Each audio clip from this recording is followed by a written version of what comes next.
What's that?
Video, what you- that's what I thought.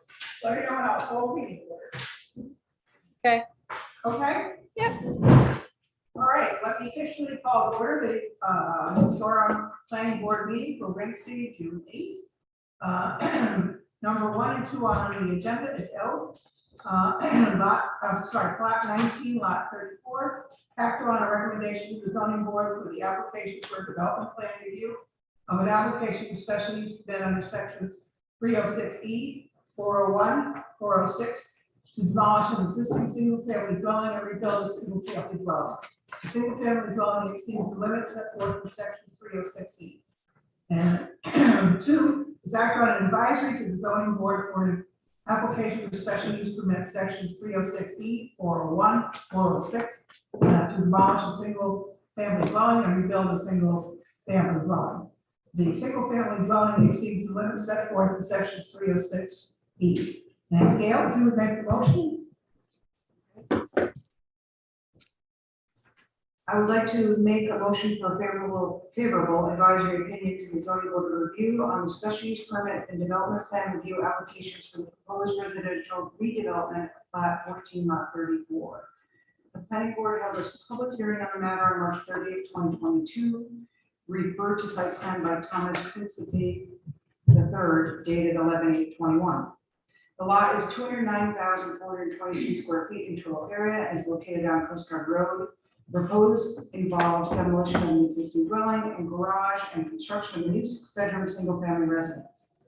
A special use permit and development plan review are required for this application because the main residential structure being proposed is in excess of the standards for building footprint, living area, total gross area, and building volume established in section 406 of the zoning ordinance. Residential structures may meet certain thresholds. The following table provides a comparison between the dimensions of the proposed main structure with the standards established in section 406. Note a minor change to the architectural plans results in a minimal increase in the proposed building volume, the calculation of which is not yet been submitted and reflected in this table. So it's not in this table, but it may have been submitted. But if you wanted, anyone wants to see the table, I'm not going to read all the contents of the table. The residential development also involves a 1,720 square foot 2-bedroom guest pool house, an in-ground pool and land hardscaping covering over 30,585 square feet of the property. Installation of a new OWTS and a large retaining wall. A retaining wall detail was submitted with a letter from the applicant stating it is associated with a walkout basement. The retaining wall is approximately 11 feet high and 33 feet long and will be covered with stone veneer and screened partially with a planting bed. In making its advisory opinion to the zoning board in regards to the special use permit for the size and mass of the main house, the planning board has determined that the project is consistent with the purposes of section 406 of the zoning ordinance and with the New Shore comprehensive plan. The project design demonstrates efforts made to blend the new construction with the landscape. The large footprint and building plane is broken up using a connector and varying roof angles. The proposed footprint of the main house is 505 square feet larger than the existing home house, 2,690 square feet, to be demolished. The average height of the proposed structures are below the maximum allowed at 2711 main house and 24.2 pool house. The building lot coverage would increase 0.48% from 1.54%, which gets it to 2%, significantly below the allowed 4%. The property is outside of flood hazard areas and at an elevation above 35 feet with limited risk of future impacts from sea level rise. The following findings were made by the planning board in regards to the development plan review standards set forth in section 501 of the zoning ordinance. The development will not cause traffic and will provide for and maintain convenient and safe emergency vehicle access. There's an existing driveway access from Coast Guard Road that will be utilized. The plan considers and protects against any degradation of surface or groundwater quality through stormwater management and soil erosion and sedimentation control measures. Anticipated stormwater runoff from the developed site will not exceed peak runoff from the site prior to development. 2 rain gardens have been incorporated within the landscaping plan. A new OWTS will be installed. The property is within 100 feet of a coastal feature and 100 feet from a freshwater wetland, an application for CRMC assent requesting minimum grading of lawn area within the 25-foot construction setback to create a natural slope and mitigate runoff into buffer was granted and has been recorded in land evidence records at the town hall. The pathway to the shoreline is to be relocated away from wetland setback. An existing pathway is to be abandoned and allowed to revegetate naturally. Permanent markers are to be installed 24 inches above grade along the edge of the buffer zone. The development will not have an adverse impact on cultural assets or on areas of critical environmental importance such as habitat or species listed as endangered, threatened, or of special concern by Rhode Island National Heritage Program. The planning board approves this favorable advisory with the following conditions. An updated calculation of dimensions associated with the special use permit, i.e. total living area, gross area, and building volume, as provided by a Rhode Island registered architect is required.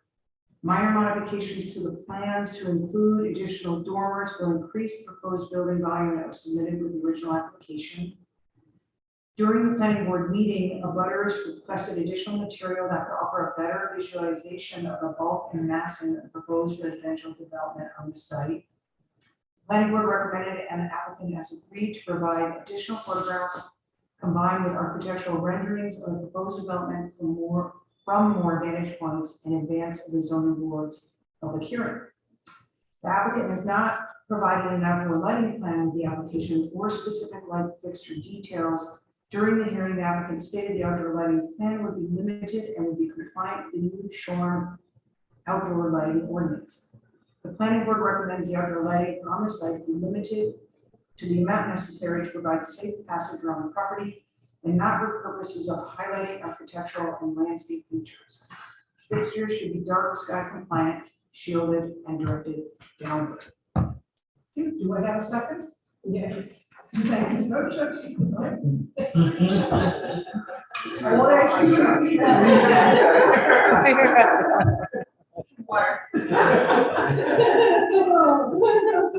Are there anything else that you would like to add or anything that you have questions about? Hearing none. All those in favor say aye. Aye. All those opposed? Motion carries unanimously. Thank you. All right, number 3. Shirley Rover, application for administrative subdivision of 2 lots on Chapel Street. Welcome. Thank you. I respectfully and humbly come before you to ask for an administrative subdivision. I own plat 6 lot 130-1 and 130-2. And 130-2 has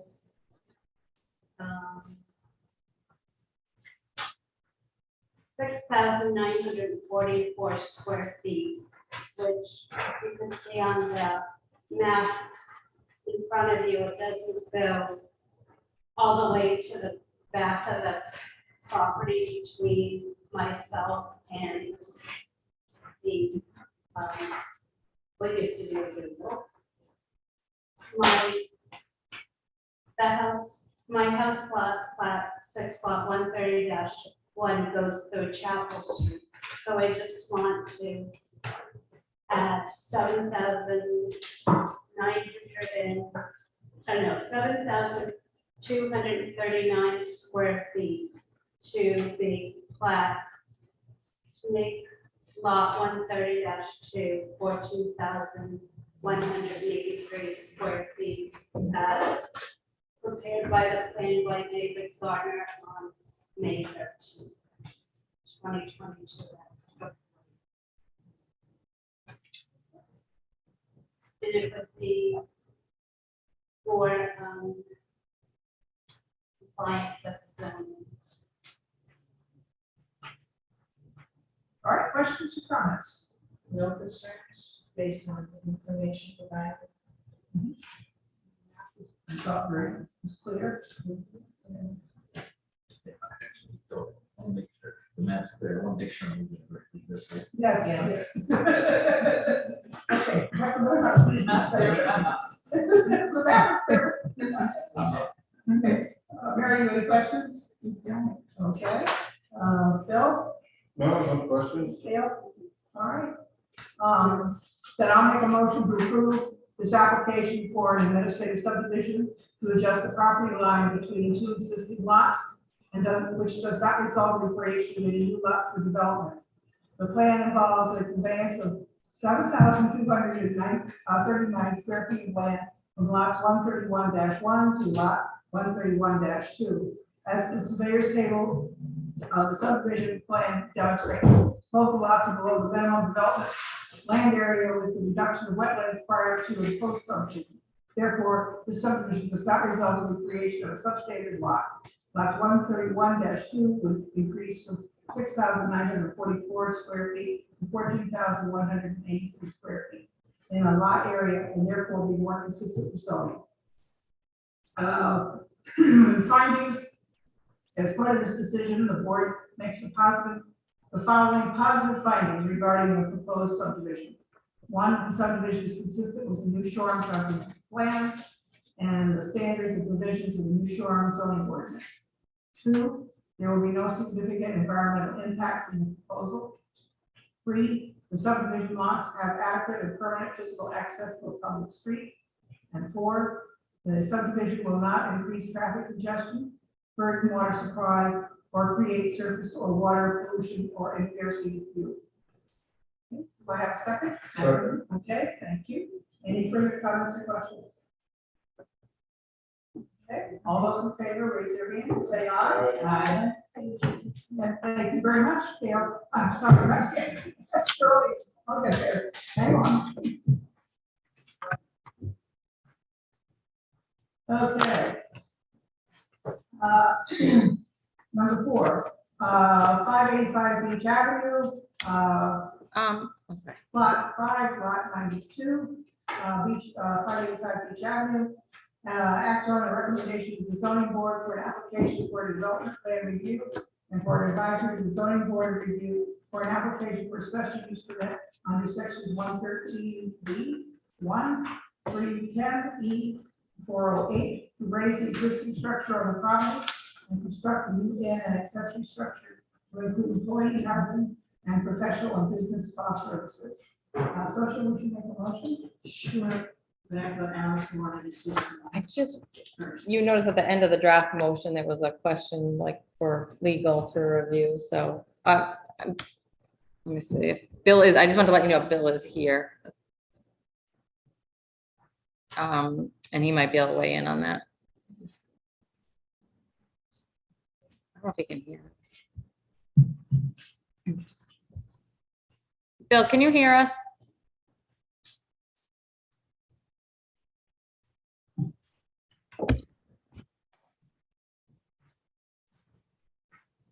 Bill, are you able to hear the planning board motions?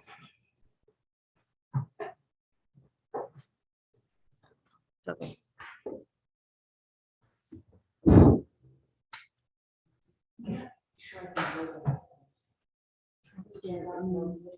He's watching but not listening. If you read the material. Okay. She might still be down there, but if he can, does she have his cell phone? If you're here for the hearing, then yes, I'm sure you can vote.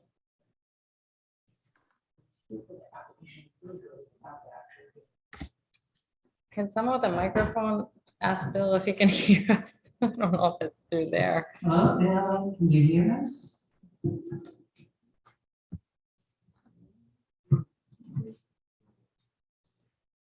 So, yeah, Unfortunately, we built a lawyer. But most as opposed to build a contractor. We know that. Can you call him on his cell? yeah. Can you see? if I'm Jen- asking all right, Jen. if he is, tell him to. There was that last condition, and I just had some concerns with the wording and legal, whether or not it's legal, so I just had wanted Bill's opinion on that. Yeah, go ahead. You have to vote on it. Okay. Following review and consideration of the application, I would like to make a motion to send a favorable advisory to the zoning board of review for the special use permit application and a favorable advisory for approval of the development plan review application. The project involves the demolition of an existing inn and the construction of a new, larger 10-room inn and accessory structure, which is to include a spa and employee housing. Refer to site plans prepared by Thomas Fritz, PE 125/2022. He can't. Landscape plans by John Carter, 125/2022, and architectural plans by Glenn Fonacchio, 1/2022. The planning board held a public hearing on the matter on May 2022. The following findings were made by the planning board in regards to development plan review